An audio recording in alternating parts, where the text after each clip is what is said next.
In August 2023, a single smartphone launched in China and triggered an immediate national security panic in Washington.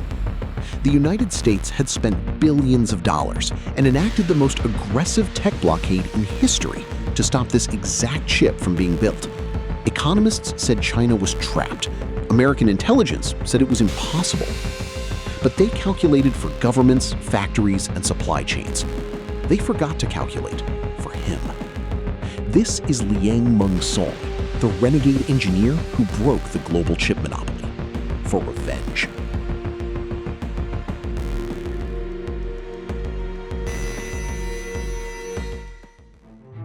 To understand how the modern world is built, you have to look inside the hyper-sterile, yellow-tinted clean rooms of Hsinchu, Taiwan. This is the home of TSMC, the Taiwan Semi-conductor manufacturing company, the silicon powerhouse that today builds over 90% of the world's most advanced microchips. Your smartphone, your car, and the cloud servers powering global finance all run on their hardware. But in the late 1990s, TSMC was not yet an empire. It was an ambitious underdog foundry fighting an atomic-scale war against entrenched American giants like IBM. And TSMC's front line was commanded by an elite group of 6 research directors, known internally as the 6 Knights. Among them, Liang Mong-song was considered the most brilliant and the most volatile. Liang didn't care about corporate politics, markets, or management. He was a pure architectural scientist who lived entirely inside the physics of the silicon wafer, eventually racking up nearly 500 personal patents. His obsession was photolithography, the impossible science of using ultra-precise wavelengths of light to print microscopic circuit roadmaps onto disks of silicon. To Liang, engineering wasn't just a job. It was a meritocracy governed by pure intelligence. If your code was flawless and your chip layout was superior, you won. It was that simple. In 2003, that absolute obsession altered global history. The tech industry was moving toward a massive bottleneck.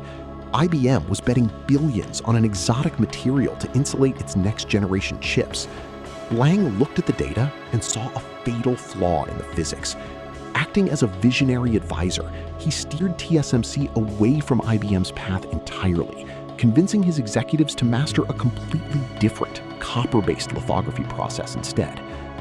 It was a total rout. TSMC's chips were faster, cheaper, and structurally flawless. IBM's semiconductor empire never recovered, and TSMC became the undisputed spine of global technology. Liang had delivered the world to TSMC, and because of that, his pride grew absolute. He expected the ultimate reward, the promotion to Vice President of Research and Development. But Liang had a critical flaw. His brilliant, obsessive nature made him notoriously difficult to manage. He was stubborn, unyielding, and openly dismissive of executives who didn't understand the physics of a clean room. In 2009, corporate politics caught up to him. Executive leadership bypassed Liang, choosing a more diplomatic, cooperative peer to lead the department.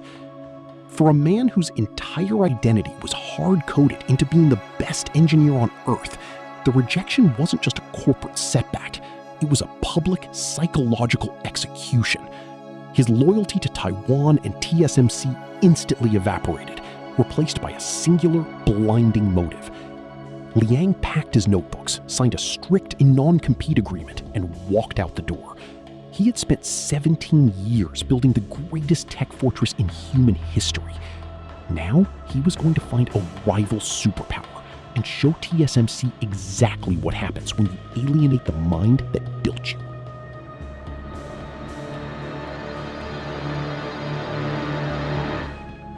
When a nation or a corporation builds an impenetrable monopoly, they always make the exact same mistake. They assume their dominance is secured by factories, capital, and supply chains. They forget that a monopoly is ultimately just an aggregate of human brains. And in 2009, the most dangerous brain in the semiconductor industry was unemployed and deeply insulted. Liang Mong-song knew he couldn't simply walk across the street to TSMC's fiercest rival, Samsung. His non-compete clause was a legal minefield designed by the sharpest corporate lawyers in Taipei.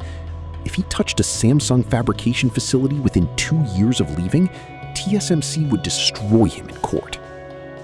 So Liang deployed a legal shield. He moved to South Korea and accepted a position as a visiting scholar at Songyang University. On paper, he was merely an academic teaching the next generation. In reality, Songyang was a Samsung-funded institution.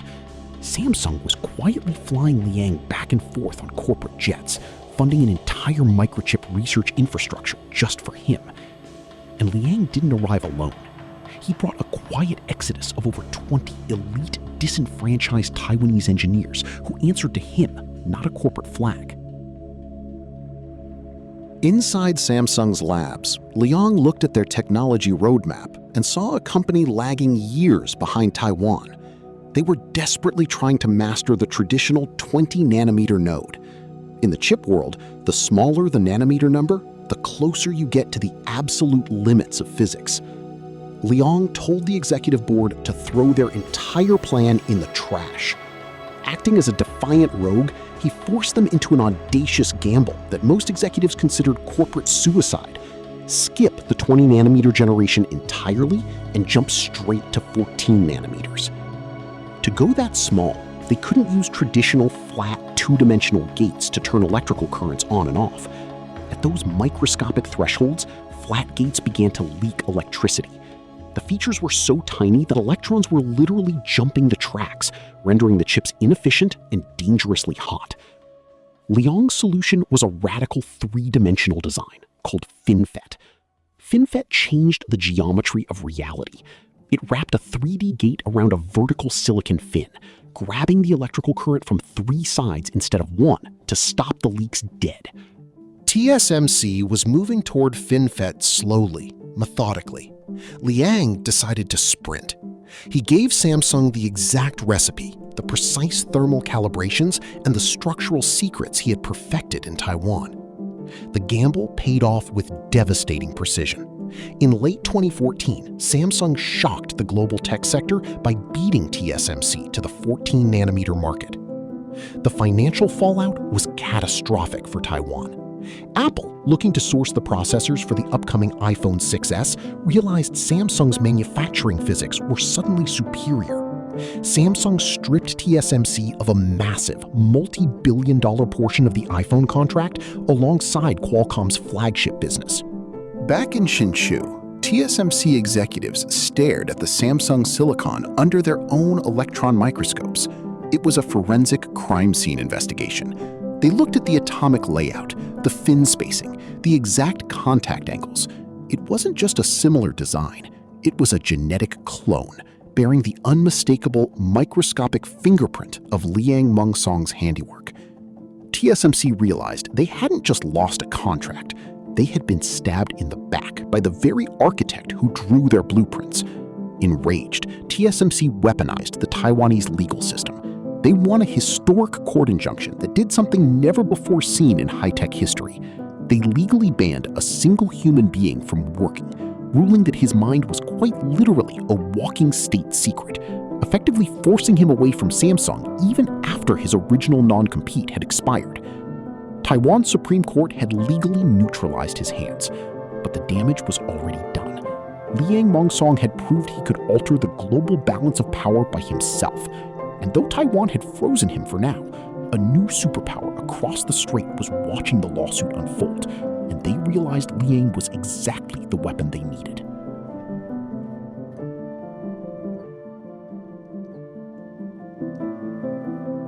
The Taiwanese courts successfully tied Liang Mong-song's hands until 2015, but you cannot legally mandate the erasure of a man's mind.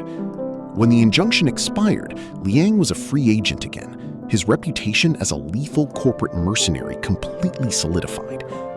But while TSMC thought they had successfully contained him, a much larger force was watching from across the strait.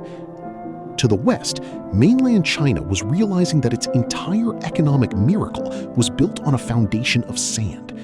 The country was spending more money importing foreign microchips than it was importing crude oil. If Washington ever decided to cut off the supply, the Chinese tech engine would instantly choke to death. Beijing needed an industrial miracle. They needed SMIC, their state-backed semiconductor champion, to become a global superpower overnight. In 2017, SMIC offered Liang the role of co-CEO. The Western press assumed it was a standard mercenary play, a veteran scientist chasing a massive state-funded payday. They completely misread his psychology. Liang didn't need Beijing's money. He was already wealthy.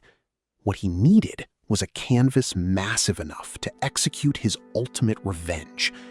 He wanted to look his former employers in Taiwan and his legal tormentors in the face and prove a terrifying thesis: that TSMC didn't own his genius, he owned theirs. When Liang walked into SMIC's fabrication plants, he found an organization in absolute chaos, lagging nearly a decade behind the cutting edge. Their chip yield rate was sitting at a miserable 3%. Liang stepped in as a brutal clean room commander. He instituted a military-style R&D regime and condensed years of developmental timelines into months. Within just 300 days, he dragged their manufacturing success rate to over 95%, pulling SMIC to the edge of the 14-nanometer frontier. Then, the trap snapped shut. In 2020, Washington blacklisted SMIC and pressured the Dutch government to block the export of ASML's extreme ultraviolet, or EUV, lithography machines to China. EUV was the holy grail. Mass-producing chips at 7 nanometers and below is practically impossible without these machines, which use ultra-short wavelengths of light to etch microscopic paths. Without EUV, the global consensus was unanimous. China's semiconductor ambitions were dead. Liang Mong-song was finally trapped. Except they underestimated the raw architectural audacity of the man. Liang turned to SMIC's older, less precise deep ultraviolet, or DUV, machines. He realized that while DUV light was technically too wide to print 7-nanometer features in a single pass, he could cheat the physics through a highly complex technique called multi-patterning. Think of it like using a thick marker to draw an incredibly fine line by overlapping multiple stencil exposures with atomic precision. It was an engineering nightmare, wildly expensive, prone to massive manufacturing defects, and pushing the machines far past their structural limits. Every physicist in the West said it was a dead end for commercial production. They were wrong. In August 2023, the confrontation didn't end under a lab microscope. It exploded onto the global market. A surprise flagship smartphone went on sale in China, and commercial teardowns revealed a fully functional, domestically produced 7-nanometer processor inside, built by SMIC, engineered by Liang. The tech blockade had failed. The story of global geopolitics is usually told through the lens of presidents, trade wars, and aircraft carriers. But lines on a map mean very little compared to the lines etched onto a piece of silicon.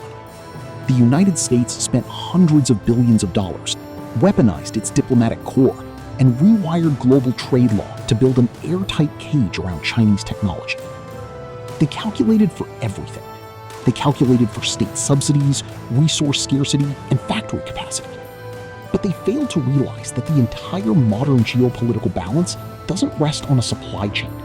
It rests on the pride, the resentment, and the terrifying genius of a single human brain.